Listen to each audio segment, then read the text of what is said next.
为大家介绍一款高配、操控好、油耗还低的房车。大家好，今天给大家带来一款福特 V362的手动柴油版 2.0T 中足中顶的一个底盘，长度是5.4米，宽度是1.89米，高度呢是2.47米，通过2.5米的限高是没问题的。整体改装完重量现在是2.47吨。它 2.0T 的柴油，它油耗大概有多少？车的话，油耗按照目前的柴油价格的话，每公里也就是4毛钱。1比100，开不开心？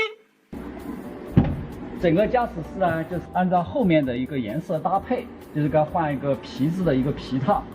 柴油版只有手动挡的。柴油版只有手动挡，不能选择自动挡。不能选择自动挡。主驾座椅下方里面主要是600安的电池，还有3000瓦的逆变器，这边是一个库能计，还有就是逆变器的一个开关。这边的话，副座下方它是放的一个柴油暖风，可以提供暖风。因为客户需求800安电池，因为副驾驶下面已经没空间，所以在这里又加装一个200安磷酸铁锂电池，总共累计达到一个800安的一个电池的。800的电池。对。因为为了这个通道比较宽敞嘛，所以说前面就是加一个卡座，后面加的一个2桌的一个卡座，这样的话就是3个座椅，这个是带一个升降桌的，可以拼成1.92米长的一个床。这后面带一个拓展床，这个拼完床之后，这个可以做一个延伸，一个横置床的一个拓展。这拓展出来大概有多宽？这个拓展出来的话1.1米，这个车子保证2个单人床的一个状态。后横置床的一个长度能够达到1.76米，前面这个卡座拼床80乘以1.96米，就是这么小个车可以双床。对。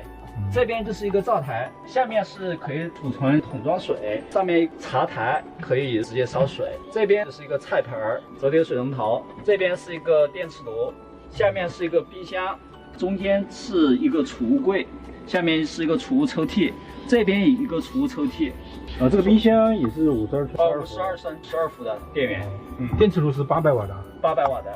整个台面它用的一个橡木的一个实木台面。这样的话，在车里面感觉比较温馨，给人感觉有一种档次感。这边做一个延展桌板，他平时在这儿做烧饭的话，它可以就是作为一个延展的空间。这个整个台面比较宽大，在这么小一个车里面有这么宽一个灶台，在里面生活的话，感觉特别舒服，不会感觉很狭小和拥挤。3000瓦的逆变器，800安的电池。进水箱是多大的？进水箱是120升，灰水箱是52升。这边是一个微波炉，大宇的微波炉。这边是3组吊柜，这边是1组吊柜。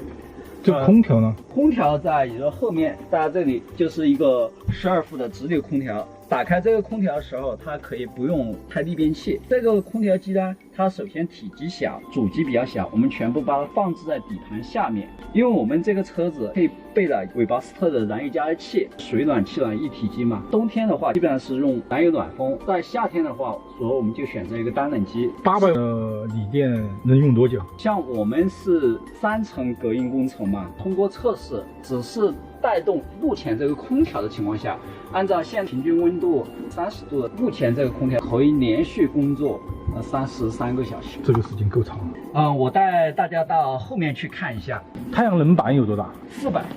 因为这个车顶它比较小，就是满库的太阳能板，宽度是560，长度是150的一个尺寸，单晶硅的硬板。后面呢，在整个车双门打开的情况下，后面配置了一个柴油灶。同时这边做一个可以翻折的一个置物台，比如在外面做饭的时候可以放盘子啊，其他的东西，包括这里还有一个地池，这个床板翻起来，它这里可以做一个淋浴的一个空间。这个淋浴平时可以作为一个行李舱使用，就是个地池加淋浴。对，它淋浴在这里，对，这个样子。所以我们把每个空间全部利用出来了。像这台车寸土寸金，后面的尾门门板就是所有的空间我们全部掏出来了，可以放调味盒啊之类的，在这儿做饭。我们整个车全部是用的进口超纤皮软包，全手工的一个软包，显得这个车子整个比较有档次。就是上面整个配备了一个顶部的长条的氛围灯，中间配了一个9宫格的一个装饰灯板。这个车里面我用的是冰蓝的灯板的一个造型，这样的话以后在车里面不会感觉到特别热，显得这个车子的话它比较明亮。那这个房车一点都不打眼啊。因为客户要求，你看它的侧边帐篷都没选择，就是他感觉这个车子我出去它就不是一个房车，它就是普通的一个面包车。所以说连遮阳棚客户都没选择。这个车呢，也就是说现在还在后面收入工作当中。那这个车多少钱改出来？这个车26.888万。如果说你选择手动挡这款车的话，还会优惠8000块钱。